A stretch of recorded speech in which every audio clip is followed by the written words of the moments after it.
Ozone stung the damp air. A heartbeat later, a shadow eclipsed the aisle, swallowing Clara whole. She froze, letting the ancient lineage scroll slip through her fingers.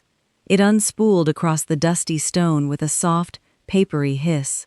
Someone was breathing behind her, ragged, wet. Completely out of place in the sterile silence of the High Council archives. Frost bloomed along the edges of the wooden shelves, right where her hands rested. Clara squeezed her eyes shut. Stay quiet, stay small, stay unseen. But the presence didn't pass. The heat radiating off him warred with the room's chill. A heavy boot scraped stone. Then, the man collapsed. His forehead caught her shoulder, the dead weight buckling her knees and driving them both to the floor.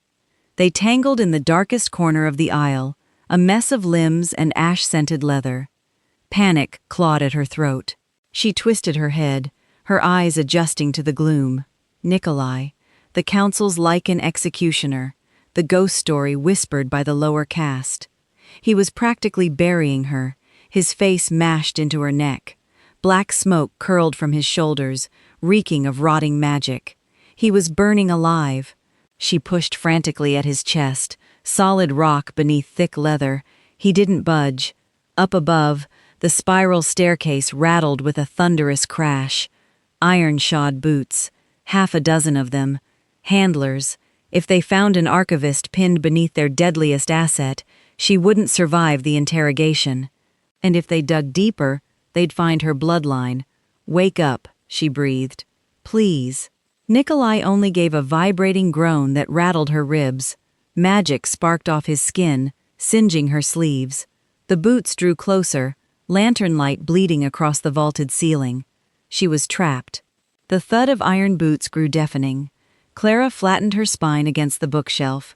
The alcove was barely wide enough for her, let alone Nikolai, whose face was still stubbornly buried in her neck.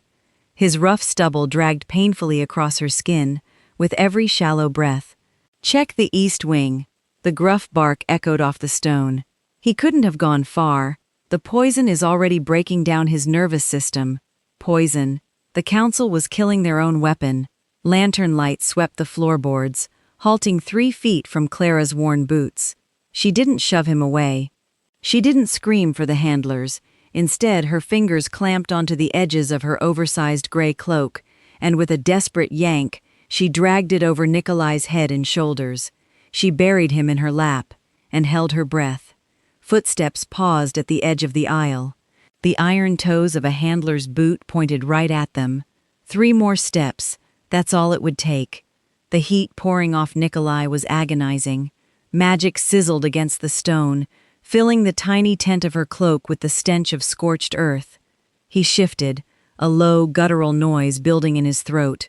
Clara clamped her hand over his mouth beneath the fabric. His lips were scalding. She squeezed her eyes shut, begging whatever gods were listening to keep him under.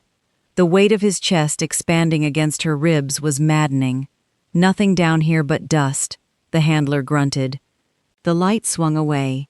Boots retreated toward the stairs. Sweep the upper tiers. Clara kept her hand over his mouth, counting to 60, until the heavy vault doors slammed shut above. She let out a ragged exhale. Then, the man under her cloak moved. She yanked the fabric back. Nikolai's eyes were open, not human eyes. Feral, molten amber rings piercing the dark, staring right at her. Don't move. Her voice cracked. She shrank against the wood, pulling her knees up. He didn't lunge. He just blinked, the feral glow sputtering as he tried to process the dim aisle. His hand twitched, claws scraping stone with a sound that made her teeth ache. "You're in the restricted archives," she babbled, the words spilling over each other. "You collapsed. Your handlers were just here. They said something about poison, and I didn't tell them. I swear. Just don't hurt me." Nikolai pushed up on one arm. Smoke curled off him, followed by a violent tremor. "Dark," he grated. The sound was ruined, barely a voice at all. "What?" she whispered. "Hide." He slumped back to his hands and knees, the effort bankrupting whatever strength he had left. Clara stared. She was a ghost. She should run up those stairs and forget this happened. But the raw vulnerability bleeding off the city's deadliest weapon pinned her to the spot. She scrambled up. Okay, you can't stay here. Patrols will loop back. She grabbed the thick straps of his armor. Stand up. I can't carry you. Help me. He grunted, swaying as he forced himself upright. Clara ducked under his arm, taking his weight onto her shoulders. It was a joke. He could snap her spine with 2 fingers, yet he was leaning on her just to walk. They stumbled out of the aisle, Clara dragging him toward the back wall, while her boots slipped on the dust. Almost there, she lied, her lungs burning. They reached the solid expanse of stone. Freeing one hand, Clara pressed a loose brick hidden in the shadows. A grinding noise echoed. A section of the wall slid back, revealing pitch blackness. Nikolai's breath hitched at the void. It's safe, she promised. She hauled him inside and slapped the interior lever. The stone ground shut, sealing them in the dark. Total darkness swallowed them as the door thumped shut. Clara gasped as Nikolai's suffocating heat flared against her side. He was going down again. Straining, she guided him to the narrow cot in the corner of her hidden room.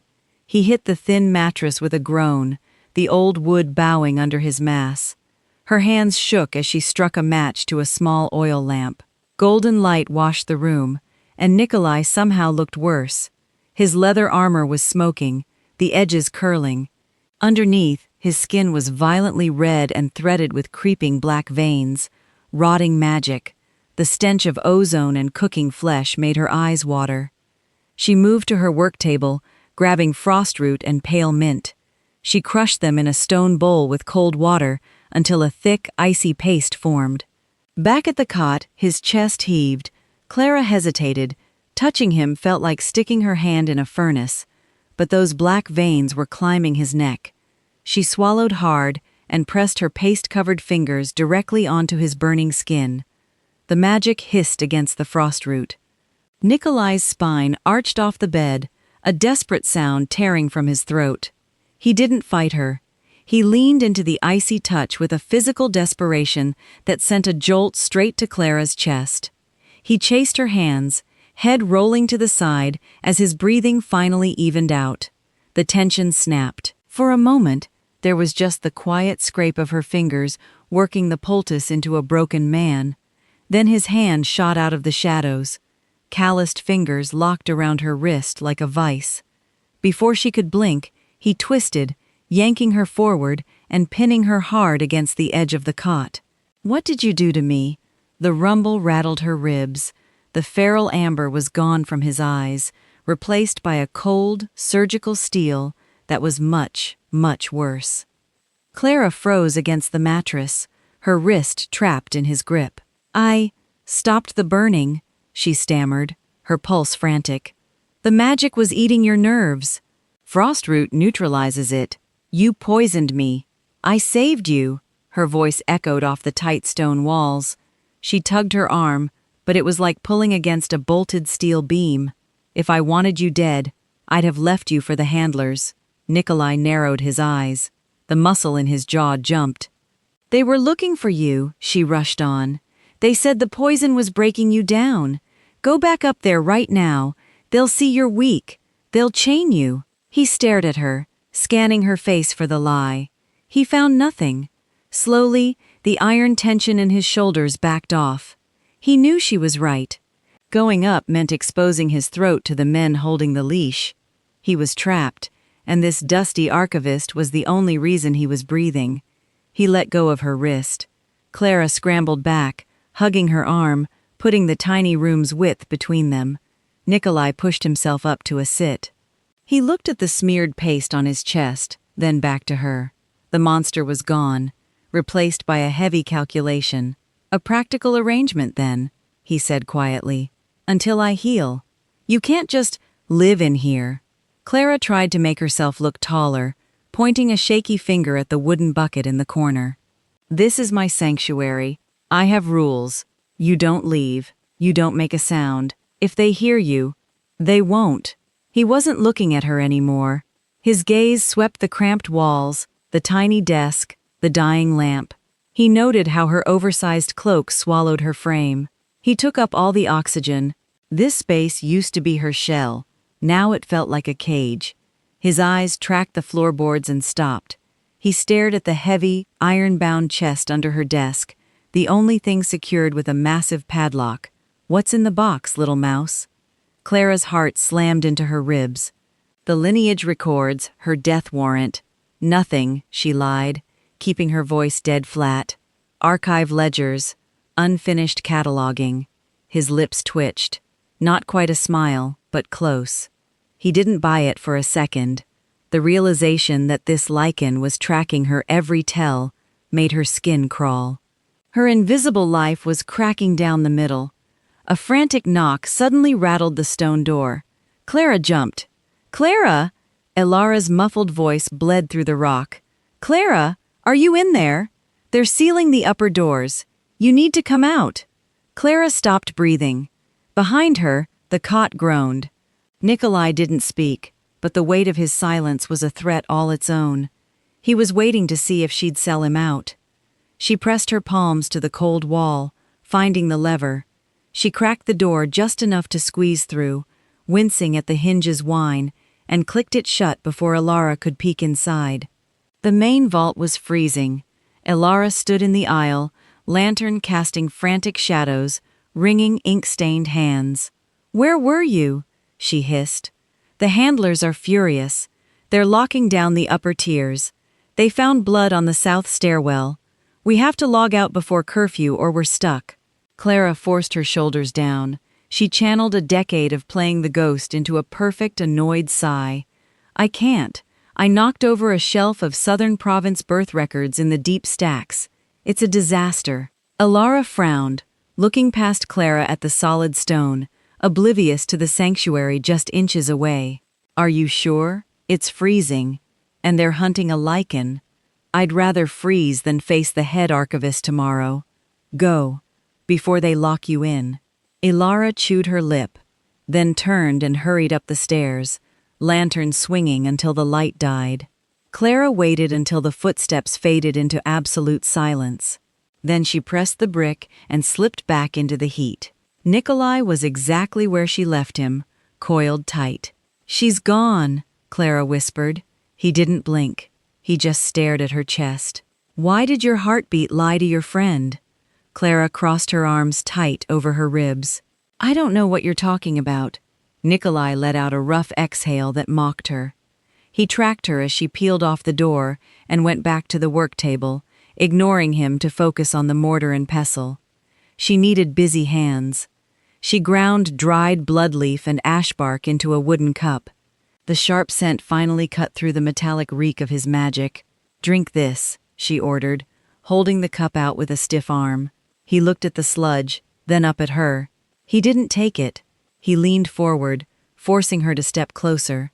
As he reached out, his leather collar shifted. Clara choked on a breath.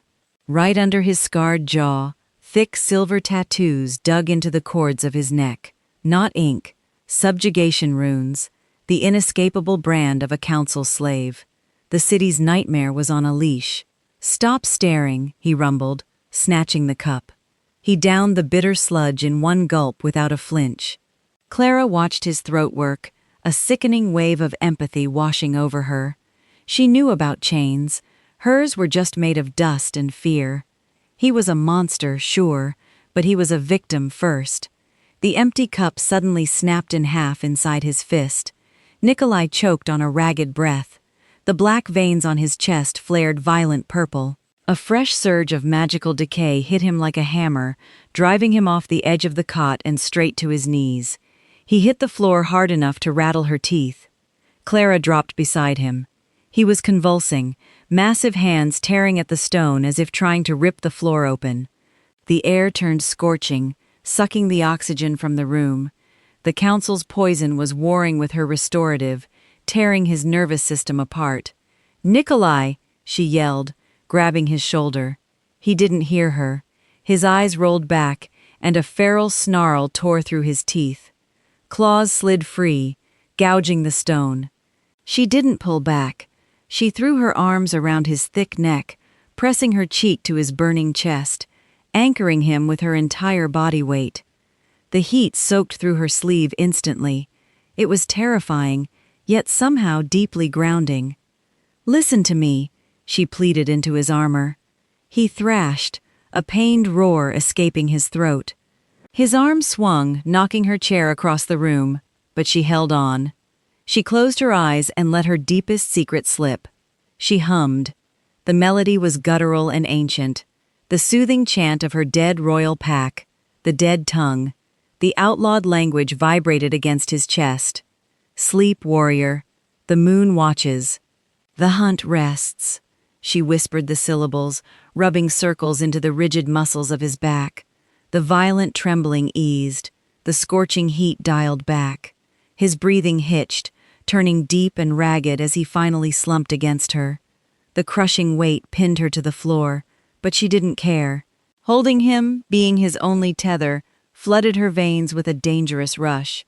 Slowly, he shifted. He pulled back just enough to look down at her. The feral snarl was gone, replaced by profound confusion. "Where did you learn the dead tongue?"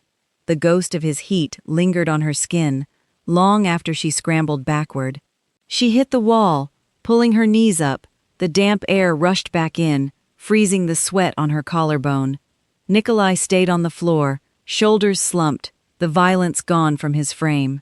"It was in an old text," Clara lied, her voice shaking. "I read things I shouldn't." He didn't call her a liar. He just stared at nothing, his eyes dulling to exhausted gold. He leaned his head back against the cot, exposing the silver runes on his throat. "They don't just chain my body," he rasped, his voice bleeding out. "They chain the beast. The poison keeps me docile. It eats the magic, so I only kill when they drop the leash." Clara stopped breathing. She was watching a man being tortured to death by his own masters. "Why?" she whispered, his jaw clenched. "Because of the ghosts, the ones I couldn't save. They scream when I shift. The poison quiets them, and he knows it." The devastation in his tone broke whatever fear she had left. She crawled forward on the cold stone, stopping inches from his boots. "Who?" she asked fiercely. "Who poisons you?" He opened dead, cold eyes. "Lord Vane." The name hit her like a punch to the sternum. Clara froze, the blood leaving her face in a dizzying rush.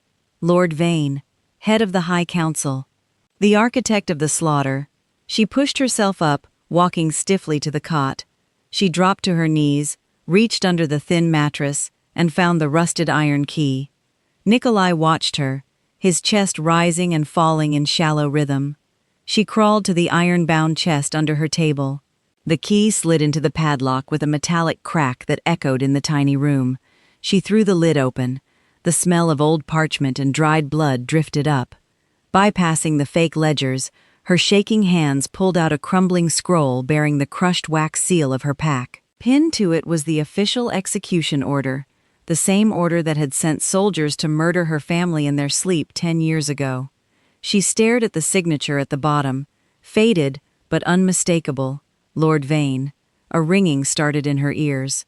Her invisible world shattered. For 10 years, she thought she was surviving. She was just waiting. She looked at Nikolai. He was hunting the man who ordered her family's death. He wasn't just a rogue monster hiding in her room. He was her weapon. A mechanical shriek ripped through the vault's stone. Clara dropped the parchment and clapped her hands over her ears. The dampening alarms rattled her teeth and shook the floorboards. Nikolai snapped awake. The exhaustion vanished. He lunged to his feet, filling the room. The silver tattoos flared with blinding light as the alarms tried to suppress his blood. "Deep sweep," he snarled over the noise. The cold calculation was back, laced with panic. If they brought hounds, the field would lock onto his residual poison. They'd find the door. They'd find her. He grabbed his scorched bracers, strapping them on with violent jerks. "Open the door." Clara scrambled back. "No. Leave me," he barked, stepping toward the lever. "Go out to the aisle. Tell them you heard something behind the wall. I'll break the door and surrender." A wave of abandonment hit her. He was throwing himself back in the cage to keep her hidden, dying so she could play ghost. As he reached for the lever, Clara threw herself between him and the wall. She slammed her back against the door, spreading her arms wide. Her chest heaved, a reckless fire burning in her throat that she hadn't felt in a decade. He stopped, his chest brushing her hands. "Move," he warned, a low growl vibrating in his throat. Clara tilted her chin, staring right into the amber. "You step out there, we both die," she breathed, her voice dead steady over the alarms. "Sit down, dog."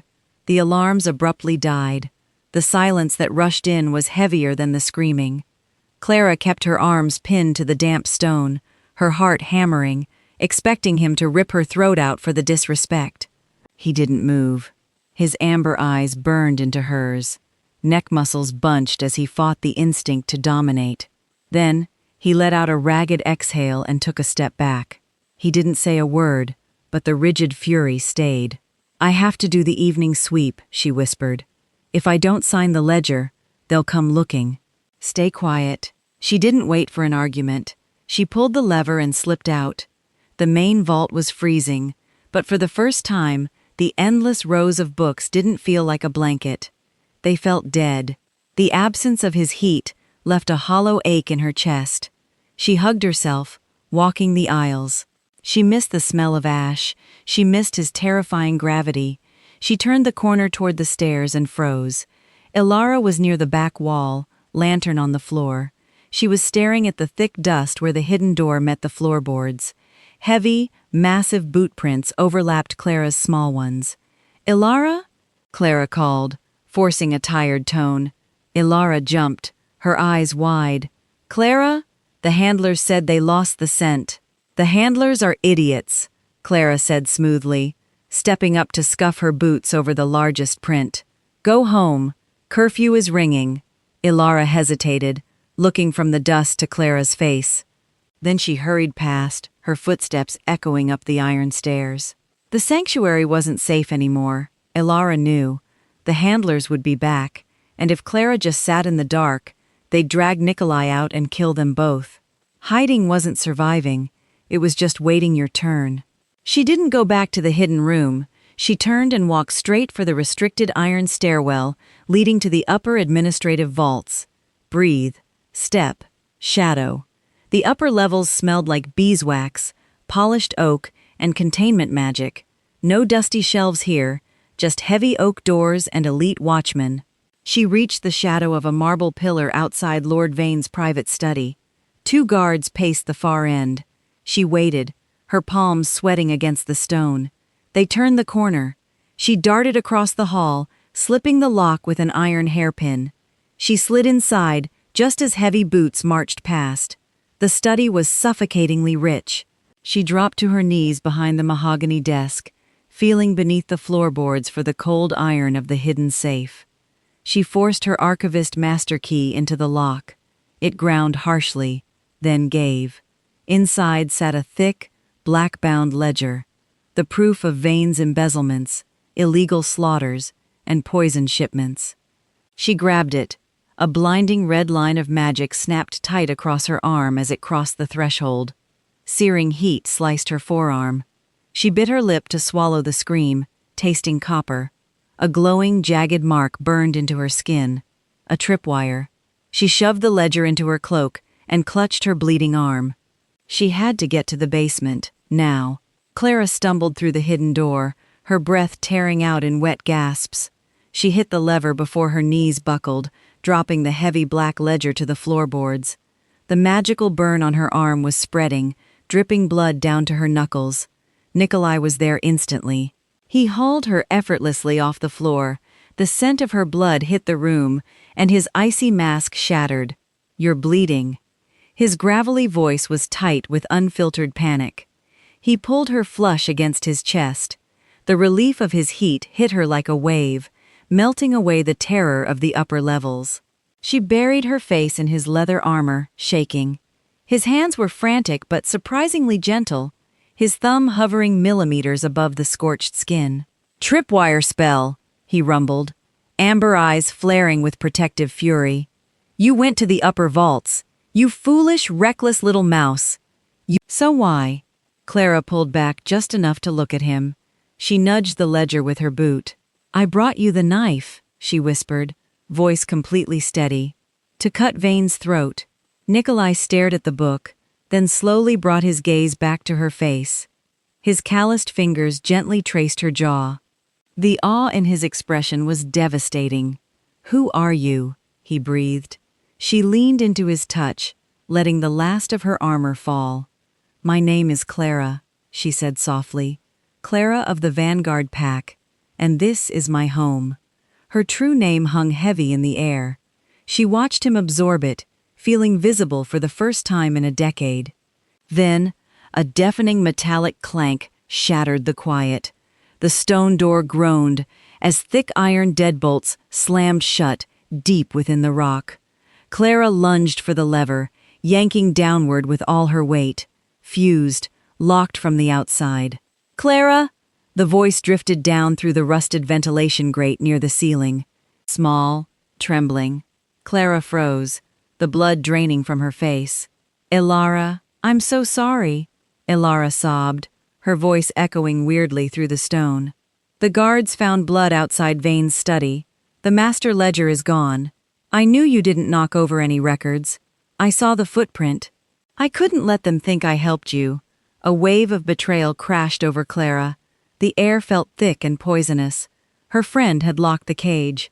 "Ilara, please," she pleaded to the damp stone. "You don't understand what he's done." "They're coming, Clara," Ilara whimpered, and her retreating footsteps faded into silence.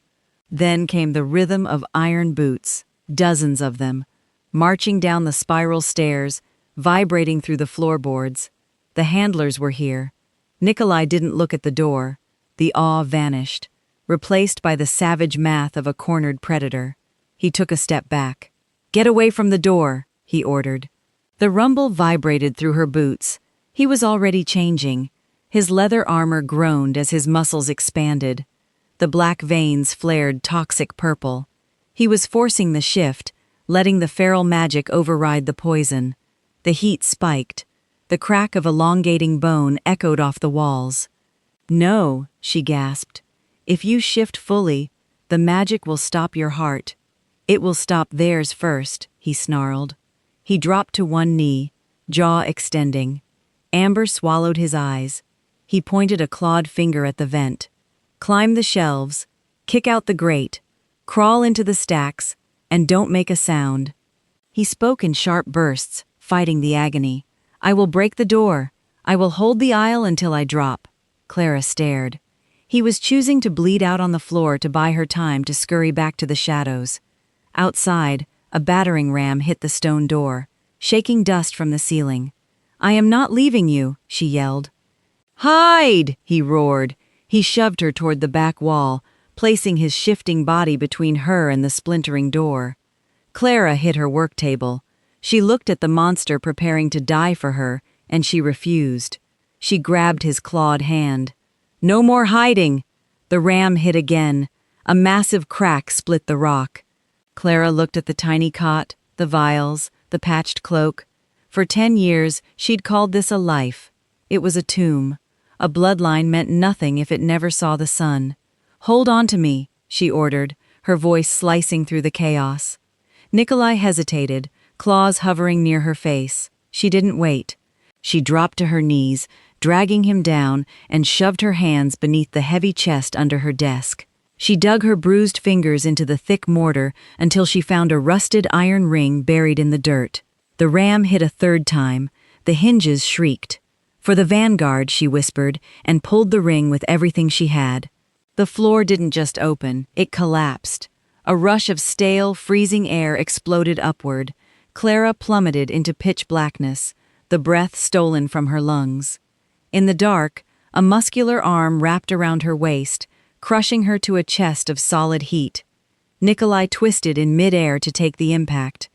They hit the ground hard, dust and debris raining down from the gaping hole 50 feet above. Clara gasped on the solid, ancient rock, wrapped in his hold.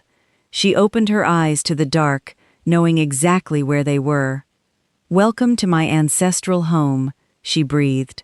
The darkness pressed against her skin. She pushed up from the uneven stone, inhaling the scent of undisturbed dust and dormant magic. It didn't smell like a tomb. It smelled like home. Nikolai's hands hovered over her in the black, checking for broken bones.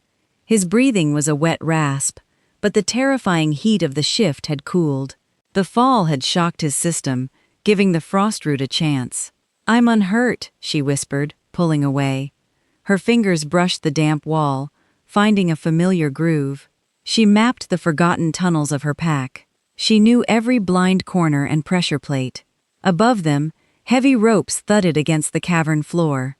"They're dropping down," Nikolai rumbled. He stepped in front of her, claws ready. She grabbed his bicep. "No, let them follow." She pulled him down the corridor. Iron boots hit the floor behind them. Handlers shouting, igniting lanterns that threw frantic yellow beams down the tunnel. Clara stopped at the edge of a circular alcove. She knelt, sweeping dust away to reveal a smooth indentation in the stone. A vanguard snare. "Step over the center line," she breathed, guiding him across. The boots pounded closer. The beams illuminated Clara standing in the open. "There," a handler shouted. 3 heavily armed men charged the alcove, blades drawn. Clara slammed her heel into the indentation. Violet magic erupted from the floor with a humming crack.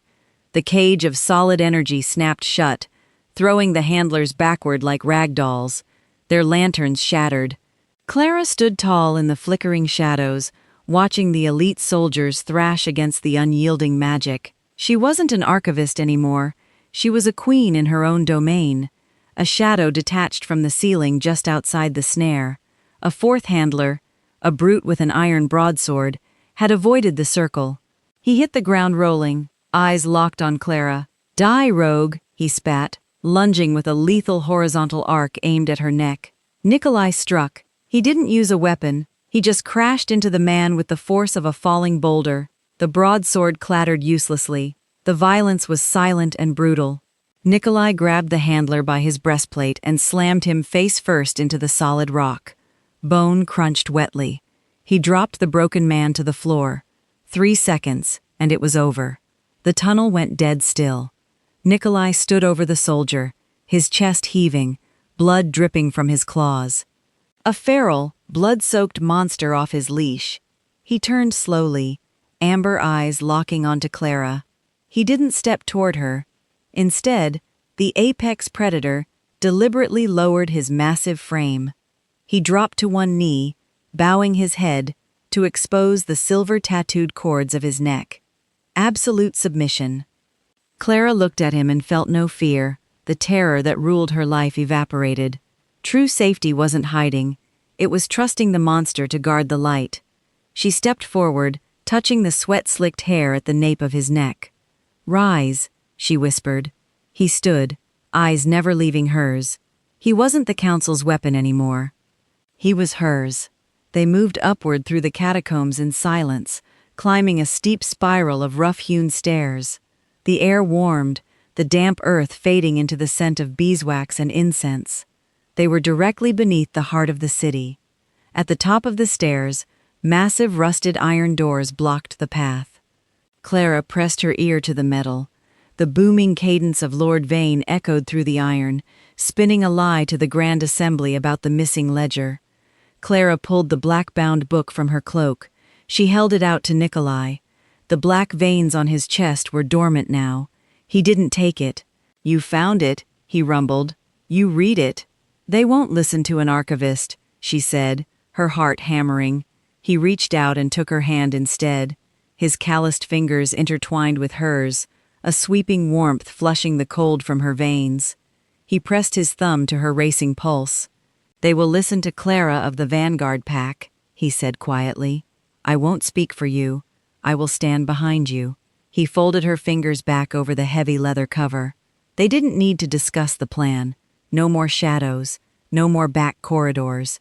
They were walking straight through the front door. Clara gripped the ledger and gave a sharp nod. Nikolai stepped forward and kicked the massive iron doors entirely off their hinges. The iron doors hit the white marble of the Grand Assembly Hall with an earth-shattering crash. Sunlight and crystal chandelier glare blinded Clara as she stepped over the threshold. The chaotic echo of the session died instantly. Hundreds of lords, lawmakers, and handlers froze, staring down at the blood-soaked executioner and the dust-covered archivist. Vane stood at the central podium, the color draining from his manicured face. "Guards!" he shrieked, his polished veneer cracking. "The executioner has gone rogue. Kill her! Nikolai, kill her!" Nikolai didn't flinch. He just stood beside Clara like a mountain of rock, hands resting at his sides. The intoxicating rush of power flooded Clara's chest. She stepped directly into the center of the vast floor and cracked the ledger open. "Lord Vane of the High Council," her voice rang out, clear, lethal, and loud. "On the 4th of the winter moon, 10 years ago, you authorized the slaughter of the Vanguard Royal Pack to cover your theft of the Northern Treasury." She read the figures, the kill orders. She seamlessly translated the encrypted dead tongue, projecting the ancient syllables into the vaulted ceiling. The words hummed with raw truth. "Lies!" Vane screamed, clawing his podium. "Silence her!" Clara snapped the book shut, like a whip crack. She held it out to the captain of the city guard in the front row. "I am Clara of the Vanguard," she declared, staring at the terrified council, "and I am hiding no longer." The gallery erupted. The roar of outrage shook the chandeliers. The captain took one look at the ledger, drew his broadsword, and marched up the steps toward Vane. Handlers dragged a screaming Lord Vane out in heavy iron chains. The remaining council members scrambled down from their seats, huddling on the marble floor like frightened sheep. They looked at Clara with terror, but their eyes kept darting to the blood-soaked predator at her side. An elder councilman stepped forward, wringing his hands. "General? We must name you General of the Armies.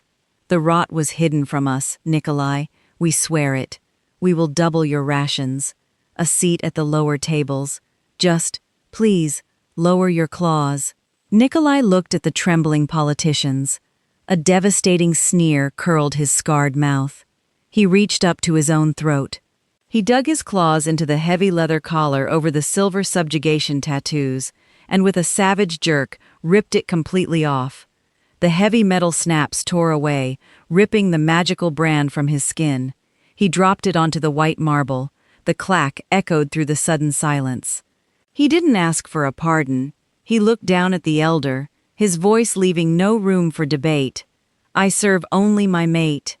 He turned his back on them, ignoring their gasps, and stepped smoothly behind Clara, cementing his place as her lethal shadow. Clara reached back, wrapping her fingers around his calloused hand. "Let's go home," she whispered. They didn't wait for a dismissal. She led the unchained executioner out of the cold marble hall, straight into the blinding warmth of the afternoon sun. The afternoon sun baked the scent of pine needles into the mountain air. 6 weeks had passed.